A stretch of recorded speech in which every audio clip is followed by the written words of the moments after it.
बहुत समय पहले बिजली और तूफान धरती पर मनुष्यों के बीच रहा करते थे। राजा ने उन्हें मनुष्य की बस्ती से दूर रखा था। बिजली तूफान की बेटी थी। जब कभी किसी बात पर बिजली नाराज हो उठती, वह तड़क कर किसी घर पर गिरती और उसे जला देती, या किसी पेड़ को राख कर देती, या खेत की फसल नष्ट कर देती। मनुष्य को भी वह अपनी आग से जला देती थी। जब जब बिजली ऐसा करती, उसके पिता तूफान गरज गरज कर उसे रोकने की चेष्टा करते, किंतु बिजली बड़ी ढीठ थी।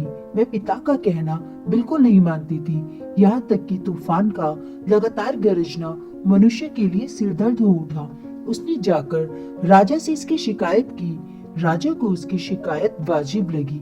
उन्होंने तूफान और उसकी बेटी बिजली को तुरंत शहर छोड़ देने की आज्ञा दी और बहुत दूर जंगलों में जाकर रहने को कहा, किंतु इससे भी समस्या का समाधान नहीं हुआ।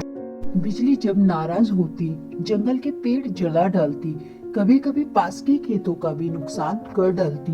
मनुष्य को यह भी सहन न हुआ। उसने फिर राजा से शिकायत की। राजा बेहद नाराज हो उठा। उसने तूफान और बिजली को धरती से निकाल दिया और उन्हें आकाश में रहने की आज्ञा दी, जहाँ से भी मनुष्य का उतना नुकसान नहीं कर सकते थे जितना कि धरती पर रहकर करते थे।